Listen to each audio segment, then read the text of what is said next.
Welcome to Anvi's. మీలో ఎంతమందికి Emmanuel మంచి గేమ్ ఆడుతున్నాడు, మంచి గేమర్ అని అనిపించింది?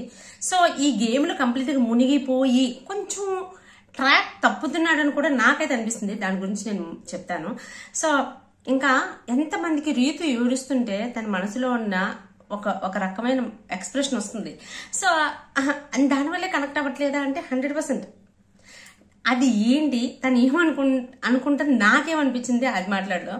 ఇంక శ్రీజ ఏడుపులో న్యాయం ఉందా అంటే నాకైతే శ్రీజ ఏడుపులో న్యాయం ఉందబ్బా. నాకు 100% అనిపించింది. వీళ్ళందరికన్నా ముందు మాట్లాడుకోవాల్సిన వ్యక్తి మాత్రం సుమన్ శెట్టి గారి గురించి. సో దీని గురించి డీటెయిల్గా మాట్లాడదాం. స్వీట్ అండ్ షార్ట్లో వీడియో అయిపోద్ది. మీకు ఈ వీడియో మీకు నచ్చితే లైక్ చేసి షేర్ చేయండి, ఛానల్ సబ్స్క్రైబ్ చేసుకోండి ప్లీజ్. సో వీడియో అంతా విన్న తర్వాత మీకు ఏమనిపించిందో కామెంట్ చేసి చెప్పండి. సో ఫస్ట్ ఆఫ్ ఆల్ మాట్లాడుకోవాల్సింది సుమన్ శెట్టి గారి గురించి.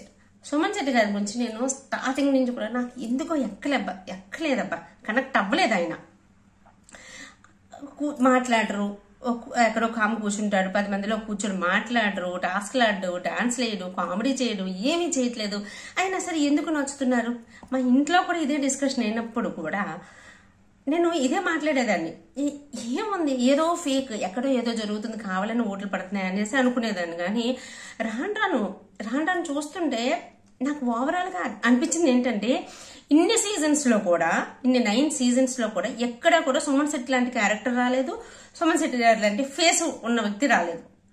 ఇప్పుడున్న ఫ్యాన్స్ అందరూ కూడా అతని క్యారెక్టర్ కు అతను మాట్లాడుతున్నారో డాన్స్ చేస్తున్నారని కాదు, అతని ఫేస్ కి ఫ్యాన్స్ అయిపోయారు, అతని ఇన్నోసెన్స్ కి ఫ్యాన్స్ అయిపోయారు, అతను బోల్డ్ గా, అంటే బోల్డ్ కూడా కాదు, ఫేర్నెస్ కి ఫ్యాన్స్ అయిపోయారు.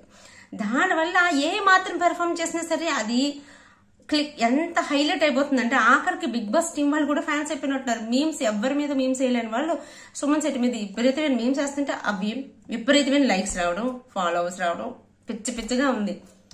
ఈ రోజు ఆయన చేసిన పెర్ఫార్మెన్స్ కి అయితే ఆయన గ్రాఫ్ ఎక్కడికి వెళ్ళిపోయింది కూడా మనం చెప్పక్కర్లేదు. అంత పిచ్చిగా ఉన్నారు నిజంగా. అసలు వావ్ అనిపించింది నిజంగా ఈ రోజు ఆయన చూస్తే. ఈ రోజు ఏంటి, లాస్ట్ వీక్ అంతటి నుంచి కూడా చాలా చేంజ్ వచ్చింది. చాలా బాగా పెర్ఫామ్ చేస్తారు, మాట్లాడుతున్నారు, ఫైట్ చేస్తున్నారు. ఈ రోజు నిన్న సంజన గారు వాళ్ళిద్దరు ఈ గాజుల గురించి మాట్లాడుకుంటున్నప్పుడు కూడా ఇక అదే నువ్వు గాజులు వేసుకున్నావని సంజన గారి మాటకి సంజన గారు మళ్ళీ అతనికి వచ్చి చెప్తున్నారు కదా. సంజన గారికి సీన్ అర్థమైపోయింది, సుమన్ శెట్టిలో ఏదో విషయం ఉంది, బయట వాళ్ళు ఉంచుతున్నారంటే సో ఏదో విషయం ఉంది అని చెప్పి ఎప్పుడైతే నామినేషన్ చేసిందో దాని తర్వాత నుంచి సుమన్ శెట్టి అతని జోలికి కూడా వెళ్ళట్లేదు, సేవ్ అయిపోయేసరికి. సో అప్పటి నుంచి కూడా అతనితో క్లోజ్ గా ఉంటుంది. తను మాత్రం చాలా మంచి గేమర్. అలాగే ఫ్లోరషైనీతో కూడా ఎప్పుడైతే సేవ్ అయ్యిందో అన్నప్పటి నుంచి కూడా ఫ్లోరషైనీతో కూడా మంచిగా ఉంటున్నారు.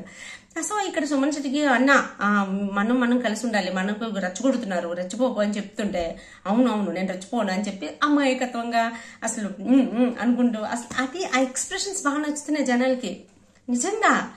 అయితే ఇక్కడ ఓకే, ఈ ఎక్స్ప్రెషన్స్ ఓకే. ఇంకా ఈ రోజు ఈ ఎపిసోడ్ అంతా ఎక్స్ప్రెషన్స్ లాగే ఉంది. Ritu expressions, Sreeja expressions. రీతు ఏడుస్తుంటే ఎవరికైనా కనెక్ట్ అవుతుందప్ప. నాకైతే అక్కడ డిమాండ్ పవన్ దగ్గర అని ఏడుస్తుంటే రీతు ఒకటి అనుకుంటుంది, గొడుగు పట్టుకుని ఇలా వస్తుంది చూడండి, మనసులో ఎక్స్ప్రెషన్స్. ఈ ఏడుపు ఫుల్ వర్కౌట్ అవుద్ది, మంచి బీజిఎం వేస్తాడు, బయట ఎపిసోడ్ దద్దరిల్లిపోద్ది, నాకు ఫుల్ సింపతి వస్తుంది. ఆ రోజు నేను అక్కడ డిమాండ్ పవన్ కి సపోర్ట్ చేశాను కాబట్టి, కెప్టెన్ అయ్యాడు కాబట్టి నేను నన్ను నామినేషన్ లోకి వచ్చేసాను కాబట్టి, ఇప్పుడు డిమాండ్ పవన్ నన్ను సెలెక్ట్ చేయలేదు కాబట్టి ఇది బాగా వర్కౌట్ అవుద్ది, దీన్ని ఎలా అయినా సరే యూజ్ చేసుకోవాలని చెప్పి ఏడుస్తున్నట్టు అనిపించింది. సో దానివల్ల అక్కడ ఎక్కడ కనెక్ట్ అవ్వట్లేదబ్బా.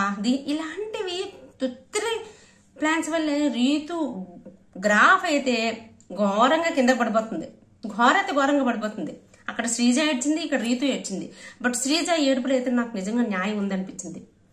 వీళ్ళందరి పాయింట్ ఆఫ్ వ్యూలో, హౌస్ పాయింట్ ఆఫ్ వ్యూలో అన్నింట్లో ఇన్వాల్వ్ అయిపోతుంది, అన్నింట్లోని ఎక్కువగా మాట్లాడేస్తుంది, అవసరమైన దగ్గర అనవసరం దగ్గర కూడా స్టాండ్ తీసేసుకుంటది.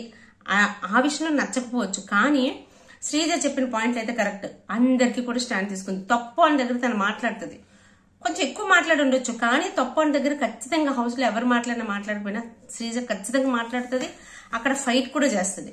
సో తను బాధపడడంలో తప్పు లేదు, ఖచ్చితంగా తన బాధలో అర్థం ఉంది. కానీ తన చుట్టూ జరిగిన డ్రామాలో ఒకటి ఇద్దరు గురించి మాట్లాడాలి, ఒకటి తనూజ గురించి మాట్లాడాలి, ఇంకొకటి ఇమాన్యువల్ గురించి మాట్లాడాలి. తనూజ ఏంటి, యాక్చువల్గా శ్రీజ నామినేషన్ ఎలా అయింది స్వాప్ టైంలో అందరూ గ్రూప్ అందరూ కలిపి డిస్కషన్ చేసుకుని నామినేషన్ చేశారు కదా. సో అలాంటప్పుడు గ్రూప్లోని తన శ్రీజ క్వాలిటీస్ గురించి మాట్లాడతారు, తన ఇరిటేషన్ గురించి మాట్లాడుకుంటారు, అన్ని మాట్లాడుకుంటారు. అప్పుడు వరుణి గారు మధ్యలో వచ్చి మాట్లాడిన విధానం నచ్చలేదని చెప్పి మాట్లాడారు. ఇప్పుడు అక్కడ ఫస్ట్ ఒకరు మాట్లాడుతున్నారు, తర్వాత రీతు మధ్యలోకి వచ్చింది, అక్కడ రీతు కూడా మధ్యలోకి వచ్చింది, ఆ తర్వాత బర్నీ గారు మధ్యలోకి వచ్చారు. నేను యాజ్ పర్ ది ఎపిసోడ్ చెప్తున్నాను, లైవ్ లో ఏం జరిగింది అనేది కాకుండా. సో రీతు కూడా మధ్యలో మాట్లాడింది కదా, రీతు కూడా మధ్యలోనే వచ్చింది కదా. సో అలాంటప్పుడు తనూజ వెళ్ళి బర్నీ గారి దగ్గరికి వెళ్ళి మీరు ఎందుకు మధ్యలోకి వచ్చి మాట్లాడారు, మీ పాయింట్ ఆఫ్ వ్యూ ఎందుకు చెప్తున్నారు, అందరు ఇలా అనుకుంటున్నారంటే గ్రూప్ డిస్కషన్ అయ్యింది కదా. గ్రూప్ అందరూ కలిపి నామినేట్ చేసినప్పుడు యాజ్ ఏ గ్రూప్ మెంబర్ చెప్పడంలో నాకైతే తప్పు అనిపించట్లేదు. మరి లైవ్ లో ఇంకా ఎక్స్ట్రా ఏం మాట్లాడారో తెలీదు. యాజ్ పర్ ది ఎపిసోడ్ అయితే మాత్రం నాకు బర్నీ గారిది అంత పెద్దగా తప్పు అనిపించలేదు. తనూజ అంత శ్రీజ ఏడుపుకు ఇక్కడ ఇష్యూ చేయవలసినంత సిచ్యువేషన్ అయితే నాకు కనబడలేదు. బట్ అక్కడ మాట్లాడుకోవాల్సిన ఇంకొక మనిషి ఉన్నారు, ఇమాన్యువల్ బర్నీ తనూజ మాట్లాడుకున్నప్పుడు అక్కడ ఇమాన్యువల్ అయితే ఉన్నారు కామ్గానే, మరీ అంత ఆర్గ్యుమెంట్ చేయలేదు. బట్ తర్వాత శ్రీజ దగ్గరికి వెళ్ళి ఆ మాటలు మాట్లాడారు చూడండి, నాకు కంప్లీట్ గేమర్ అనిపించాడు. సో నా గ్రూప్ మెంబర్స్ అందరికి నచ్చకపోవచ్చు అంటే, అలాంటప్పుడు నువ్వు గ్రూప్ లో ఉన్నప్పుడు శ్రీజ నామినేషన్ గురించి అంత పెద్దగా ఫైట్ ఎందుకు చేయలేదు? నా చెల్లివి నువ్వు నాకు ఎప్పటికి నచ్చుతావు, నువ్వు నేను 10 వారాలు కలిసి ఉందాం, 10వ వారం తర్వాత కొట్టుకుందాం అని చెప్పి అక్కడ మాట్లాడావు. సంజన గారి దగ్గర ఇమాన్యువల్ గేమ్ చెప్తున్నా, సంజన గారి దగ్గర స్టార్టింగ్ లో సంజన గారితో క్లోజ్ గానే ఉండేవాడు ఫస్ట్ నుంచి కూడా. కానీ సంజన గారి గురించి నెగిటివ్ గా మాట్లాడేవాడు బ్యాక్ నుంచి. సో ఆమె ఇలా చేస్తారు, అలా చేస్తారు, ఇలా చేస్తారు, అలా చేస్తారని. ఎప్పుడైతే నాగార్జున గారు సంజన గారి గురించి పాజిటివ్ గా మాట్లాడడం మొదలు పెట్టారో, తన తప్పుని ఎక్కడ ఎత్తలేదో, అప్పటి నుంచి కూడా ఇమాన్యువల్ కి గేమ్ అర్థమైపోయింది. సంజన గారి వైబ్స్ బాగా బయటకు వెళ్తున్నాయి, ఈమెతో ఉంటే మనకి చాలా అడ్వాంటేజ్, నా గేమ్ కి ఇంకా యాడ్ ఆన్ అవుతారు అని చెప్పి ఇమాన్యువల్ కి అర్థమైపోయింది. అందుకే సంజన గారితో అలా ర్యాప్ మెయింటైన్ చేస్తూనే ఉన్నాడు. అట్ ద సేమ్ టైమ్ తనుజతో కూడా. ఇమాన్యువల్ గేమ్ ఒక్కసారి మనం అబ్జర్వ్ చేసుంటే మంచి గేమర్ అండి. ప్రతి సిచ్యువేషన్ లో తను ఉండాలనుకుంటాడు, తప్పేం లేదు. యాజ్ ఏ కమెడియన్ ఉండడంలో తప్పలేదు. గివ్ అప్ ఇవ్వడు, పాజిటివ్ థింగ్స్ చాలా ఉన్నాయి. గివ్ అప్ ఇవ్వడు స్పోర్ట్స్ లో. తనకి ఫిట్నెస్ లేకపోయినా ఏం లేకపోయినా సరే లాస్ట్ వరకు ఆడతాడు. కానీ ఇమాన్యువల్ గేమ్ ఏంటంటే అందరితోని మంచిగా ఉంటాను, అందరూ నా వాళ్లే అని చెప్పి నామినేషన్స్ నుంచి బయటకు వచ్చేయడానికి ట్రై చేస్తున్నాడు. సో ఇది చాలా చాలా డేంజర్ ఇమాన్యువల్ కి. నామినేషన్స్ లేకుండా రావడం కోసం అందరితో ఒక రకమైన ర్యాప్ మెయింటైన్ చేసుకుంటూ మంచిగా వెళ్ళిపోవాలని చూస్తున్నాడు, చాలా మంచిగా వెళ్ళిపోవాలని చూస్తున్నాడు.